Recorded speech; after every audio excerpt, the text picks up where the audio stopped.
I'm Joe Kane. I'm Dan Kane. I'm Sal Conca. And I'm Wayne Heckler. And this is the Imperfect Podcast. To the bumper.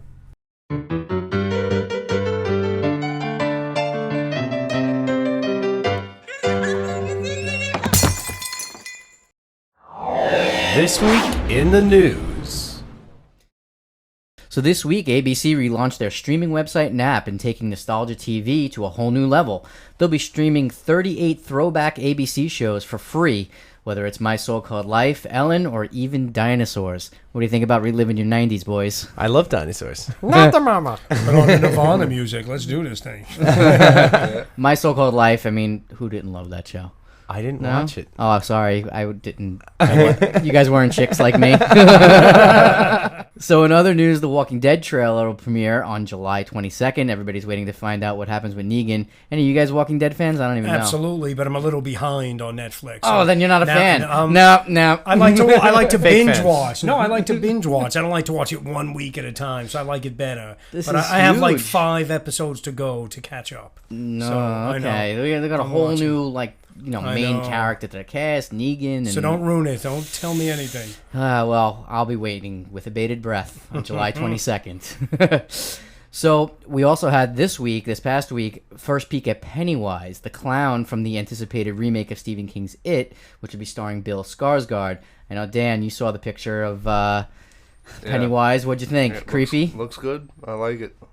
Wasn't that one of your favorite horror films? Back in one of the other podcasts? Did you mention Pennywise? It is. I mentioned it. It gave me nightmares because I was 4.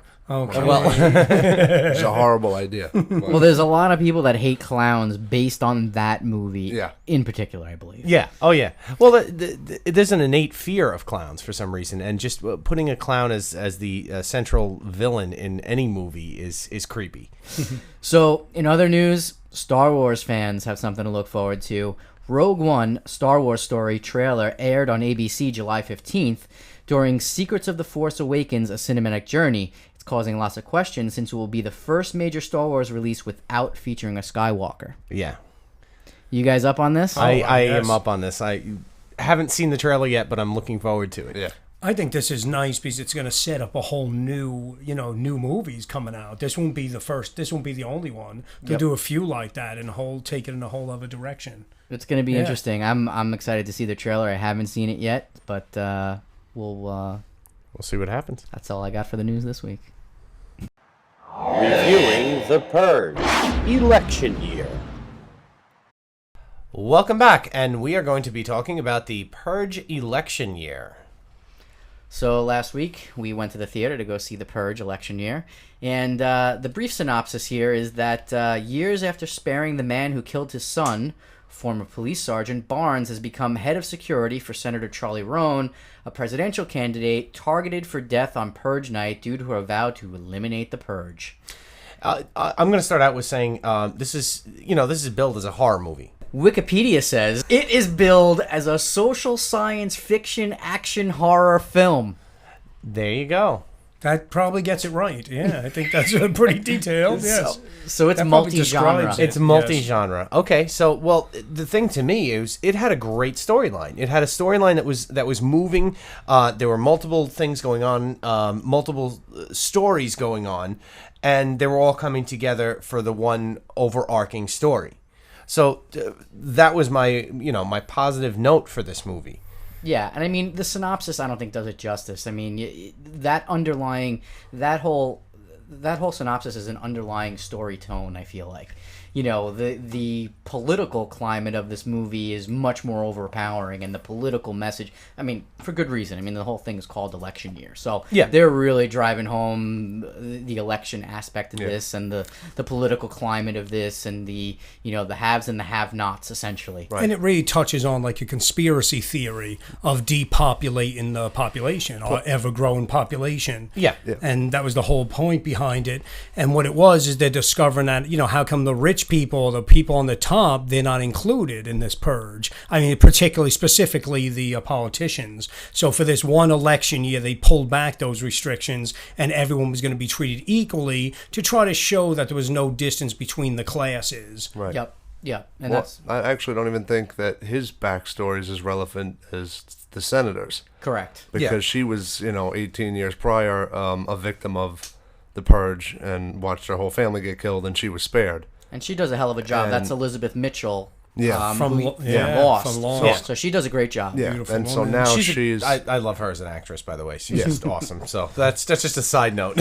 So now she's, hell bent on getting rid of this. It's basically the main point of her running for office, running for president. So, but I think that was more relevant than Barnes' past. Exactly, when because her whole family was killed. She Yeah. saw her life's duty basically as being to eliminate this ridiculous tradition, Right. the Purge. And you saw how this was ingrained in society, even in the churches. That's what it was billed as. Like they're purifying. It was purge and purify, purge Yeah. and purify. Oh, yeah. So it's really like brainwashing the people into thinking, hey, you got to get all your anger. And then the great part was the tourism, what they call the murderers tourism. Yes, Right? murder tourism. I've heard of Murder medical tourism. tourism, but But this was different. People Yeah. coming in from Germany, from all over the world, and said America's great because you could get this violence your out. So- freedom. You Right. can release your rage. Purge.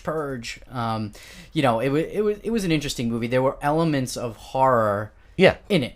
There was some very traditional horror. You had pointed out, actually, Sal, that there was the three girls strapped to the roof of the car. Yep.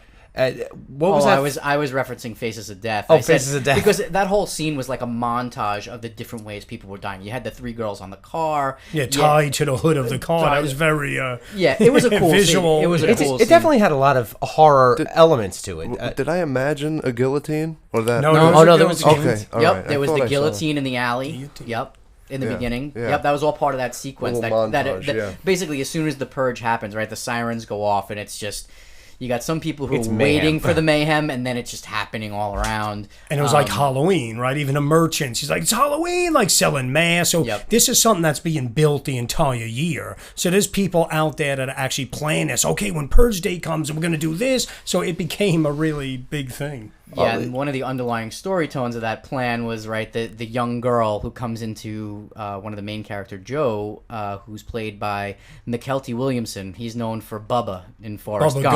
Gump, yeah. He's Bubba he's Gump. Bubba Gump, and he also plays the diabetic in Con Air, which Con Air is one of my favorite Yeah, movies. very good actor. But we didn't realize it until today that was him. Actually, sadly for us. Yeah. But he has this encounter with somebody, a teenage girl, who comes to his store and tries to rob him. She wants, shoplift, not rob him, shoplift some candy. And he dedicated his life to this store, so he wasn't willing to let it go. He was going to stand and defend the store. And then he had kind of an apprentice that came from a different country, that came to America and wanted to work the proper way, and Yep. he learned the trade. So it was kind of like he would later inherit the store. Yeah, and he stands arm in arm with him to defend the store, which, basically it's really about defending their tradition and defending the American dream almost, because Yeah. that's what he says to him. He goes, the real American dream, you came from another country, and if you partner with me, then you'll be a business owner and all that type of stuff.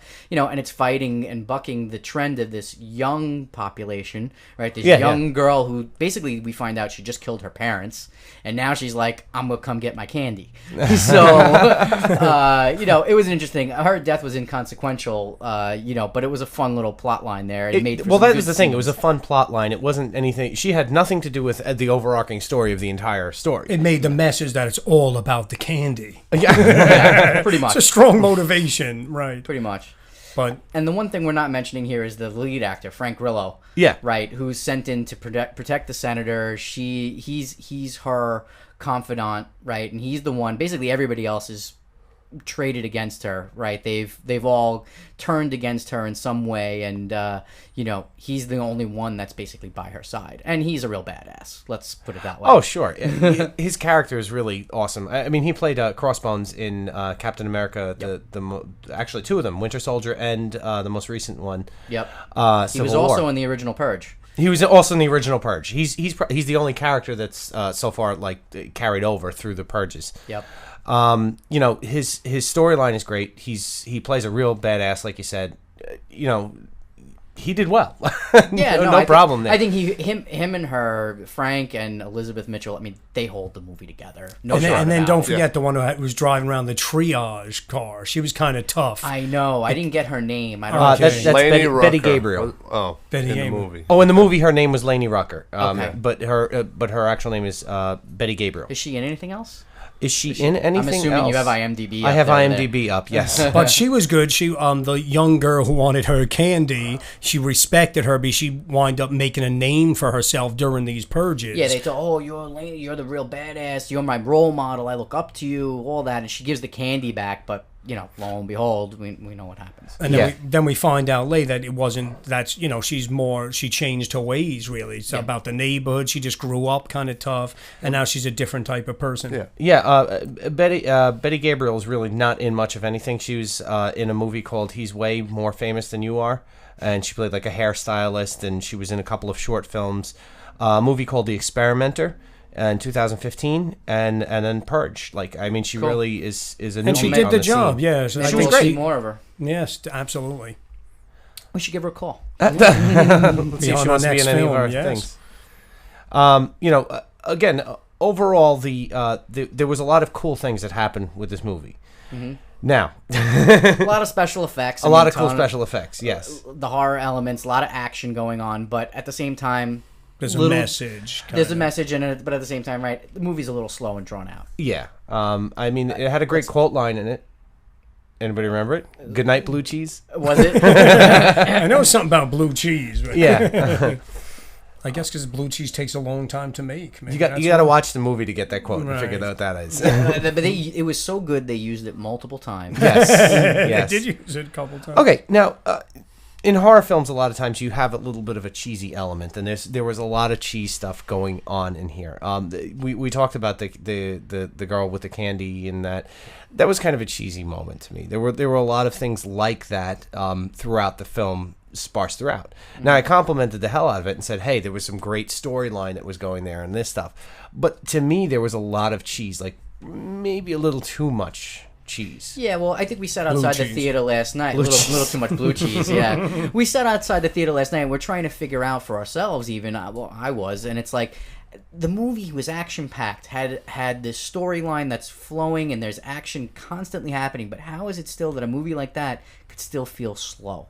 In some regard, right? There's all this action happening back to back. People getting killed, guillotines. You got the white power, Secret Service chasing them the entire time. You got helicopters flying overhead, bullets with trackers in them. A lot of cool elements when you really sum it up. But at the same time, the movie felt to move really slow. I don't know. Maybe it was too late for us to go see it. Let me ask you something. Maybe there wasn't many ups and downs. It was all like... When I think of a good movie, I think you have something that is action-packed and it goes up and everything is up and high and then it comes back down and you have your moments of relax. Maybe it was just up and it stayed up. Mm-hmm. Does this make any sense to anybody? Yeah, it didn't have enough peaks and valleys. Well, it didn't have enough peaks and valleys. I mean, there were the slow times. I mean, they were, they would go through their battle and then they'd be hiding again. There weren't a lot of cut scenes because they all joined forces at one point. Yeah. In the beginning, they were separated and you had all these different elements going on. Then they all end up being together the entire time, so you're not getting that shift of anything, right? There's no parallel. There's no underlying storyline anymore. Basically, it's all one storyline. And maybe that was the issue in some regards. You just had basically one storyline barreling down the tracks the entire time. I think the film's worth watching. Maybe it's I think maybe they were towing a line. It almost like they wanted to be horror, but they didn't want to cross the line and be ultra gory. Because you think the Purge, you start imagining in your mind what horrible stuff would be happening. We only got a little taste. It didn't even go all the way. Ethan Hawke was on no budget. Yeah. Right. What did it say? $3 million. It's the highest grossing horror film on the lowest budget ever. $3 million budget, and it grossed I forget if it said 80-something million or something million. Close there, yes. I mean, kudos to them. Yeah. We'll be talking about why Hollywood makes bad movies in another segment in an upcoming show. So yeah, we'll discuss more in depth how low budget movies still get made. So, and that about wraps it up with this one. Long Island International Film Expo. This past week, we participated in the Long Island International Film Expo that ends on July 21st. Our film Twisted was featured along with 4 other films last Thursday. I was the only one that didn't get a chance to make it, so you guys are going to have to fill in the rest of Well, that. you seem like the odd one out then. Yeah. All right, so the three of us got to go down to check out the film festival. It was a good time. They treated us like gold over there. We got to do a little bit of an interview, which you can catch on YouTube, and we'll tweet out the actual link for the interview. So check that out on Heckler Kane Inc. Anybody want to talk about the other films? We were in a block of films. So Well, I was just going to say, well, Dan said that there was 4 other movies. Of course, there's a lot more. These were in blocks, right? So the first block had 5. There was a second block, also 5. And the third block, also 5 for just one day. So there's at least 3 blocks per day, and it went several days. Yeah, exactly. The first film we got to see was called Stuck in Mute, which I think we all liked for the most part. It was shot really well. Yeah. Cinematography was beautiful. The storyline, yeah, it's nice. it was done well. What was Stuck in Mute? Who made that, Joe? that was director Shane. I'm going to pronounce his name wrong. Mewison. Okay. And producers Alec Codestam and Shane Mewison. And Shane also had written the piece also. Well, I mean, brief synopsis, right? I mean, it was a quick story about a short film, just like ours was. Short story about Selective mutism. Selective Yeah, mutism. where there were a bunch of children that didn't speak, but then a young boy and this girl form a bond, and he actually speaks to her. Et cetera, et cetera. It was a good story. It was well shot. There was a lot of things. We were just we had made comments about there was a scene where they go on the train and like they got a lot of. They got a lot of cool locations that they shot at, too. And it was cool. They were from out of state. They were not a New York film production. This was a New York premiere for them. Yep. New York premiere specifically. Yeah. So kudos to them. We'll have to... what was nice about it within the movie, the 2, I guess, mutes, I guess we could say that, sure. but they got along without speaking. You know, he was being beat up, he was being bullied, and she steps in to help him, and without saying a word, they got to communicate something together. And there's beautiful shots in the middle when they're following each other through the city. You see him pop out, then he disappears, then she pops out. So it's like a little cat and mouse game between them of no talking. So that's something that resonated with me. I like that. Yeah, for sure. Well, the second movie in the block was ours, and I think we've talked about ours just a little bit, and it was basically, I'm not going to... We could talk about our film for a second. Twisted. I mean, one thing we said, because it's a horror film, that the audience there might have been a little uncomfortable, which was good. I guess we did our job then. I mean, it wasn't gory. It's not a gory horror film. No. But we wanted it to be something that you would squirm in your seats, and I'll be honest with you, I was looking around, and we know the movie, so like we were looking at it going, okay, this is great, and I'm looking around, and the people in the seats were actually squirming. Yep, you guys did your job. Yeah, so I mean, I guess that's a good sign. Yeah. And just watching it, I was one of the actors in it, and just watching, I felt it all over again. It's like, wow, like I believe the whole story, even though we're in it. It's kind of funny. And it was cool. We had the Q&A after, after the film all the films were over, and we had a lot of questions. Some of the other filmmakers came up to us and were chatting us up about our film. A lot of great folks there, during the day. So, I think it went over well. I think our film was well received. You should definitely go to hecklerkane.com, check out our film as well. If you haven't yet. It will be reposted up there. This release date on this Monday will be reposted. So. Yep. Yeah, we want to take it down for the film festival. Yeah, we took it down for the film festival. Right. And then our third film was Line to the Wall. How did that feel to you guys? What did you think about that? Okay, it was very artsy. Mm-hmm. I don't think I'm overspeaking by saying it was very artsy. And by artsy, it had a message. They were trying to deliver a very specific message. I'm just going to read you the description that they have in the thing, because that's the kind of the best way to do it. The seemingly friendly gift of a long-lost masterpiece turns tragic. An old Etonian prefers to defend his conservative philosophy rather than confess a truth to a visiting young man who holds a far more rare manuscript in his hands. Well, what this was... Give us the real deal. What was it really about? Was it his stepfather? So it turned out to be his actual biological father, which he didn't know. Right, he thought it was a stepfather. No, he thought it was he thought his father in the film killed himself, and he perceived that he killed himself because of this man, not realizing he stole his mother away from his father. Right, maybe they didn't get married, but in a way, it's his stepfather. Is that correct? Yeah, correct. Yeah. Okay. Yes. Okay. I just want to make sure I'm on the ball here. It's fine. Yes, correct.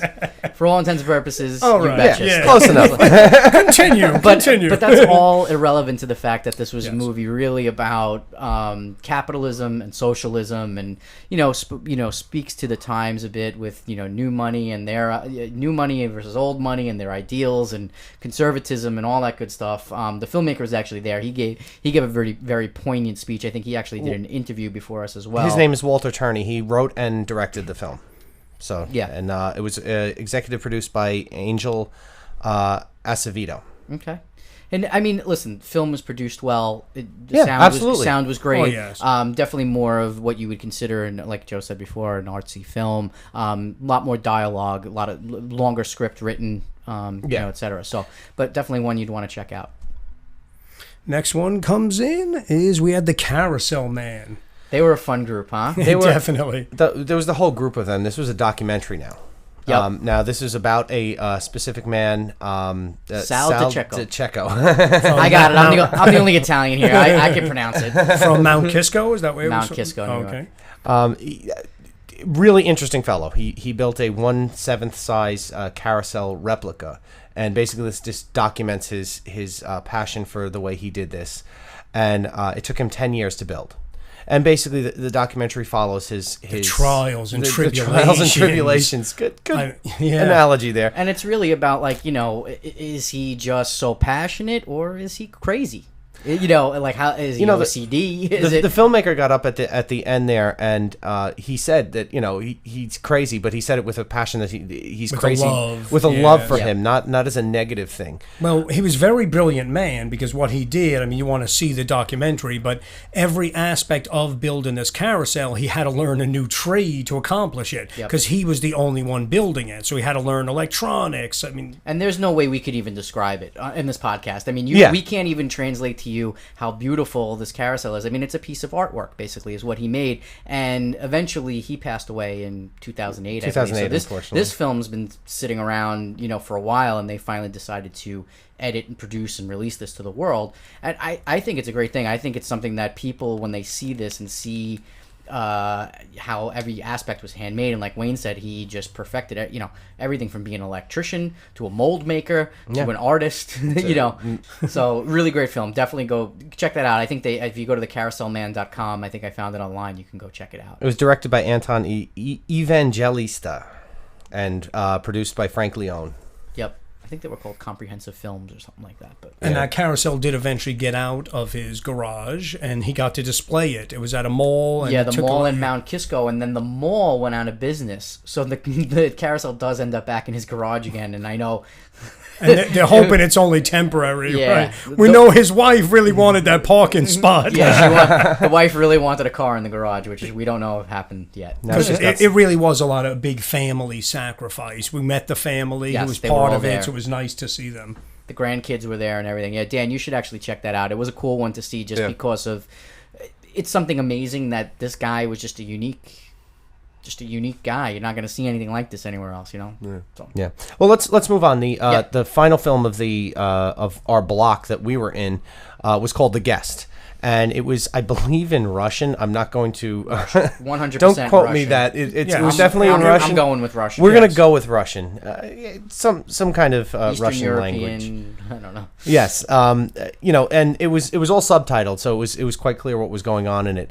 I got to tell you, probably, the story for me was a little hard to follow because I was reading it, and I think for me personally, I'm not the biggest fan, and I'll say it right up front. I'm not the biggest fan of reading a movie. Yeah. I'd rather watch it and enjoy it and become involved in it. As blasphemous as that is As- from what? an independent filmmaker, people are gonna- but it's just you know the truth. And you're right, you're just sharing that. Bash me for it. That's fine. Right. I didn't bring my reading glasses to the movie, so I didn't have mine on. I could read the subtitles just Okay. fine. but this beautifully shot, really, really well put together. They had a whole bunch of sponsors that were behind this, that were obviously pouring money into this film. And Canon was one of them that came to mind. There were a couple other ones that came up in the beginning, and I can't remember them So the offhand. cinematography was excellent. The sound, Yeah, it was some of the most well beautiful, well done. Some of the most beautiful shots we saw of the day. But I want to get back to this first. Yeah. Just to summarize the story in this, what happens is this family lost their daughter or son, was it? I'm sorry. They lost their daughter, right? And then they had this other young boy, and they become so, particularly the mother, becomes so overly protective of this boy that I think is the Munchausen syndrome, is when a mother, wants their children to be sick all the time just to have that need to take care of them. They don't want them to go. So it's just like, you're sick, you can't go outside. So she kept them very tight. And then this woman comes over and she has a deal with the husband to find rare manuscripts. She was a distant relative, I believe. Yeah. And so that's why she was there, and which was a little inconsequential. But she ends up making a connection with the son, who seemingly, has all these problems and issues, and he's actually a mute as well. Yeah. Two mutes in one blog. Two selective mutes. Oddly enough. So yeah, it was an interesting storyline. The subtitles, not the easiest to get through, like we said, but really beautifully shot. They made a great piece of work there with a lot of the camera angles and things like that, and the lighting. Well, for everything, the Film Expo goes to the 21st. You can go to longislandfilmexpo.com for more info on any of these films. You can check out our Facebook page or our website and see our film Twisted, and hope you guys enjoy. And we hope you support independent films. Please go to these festivals. There's really great works of art in them.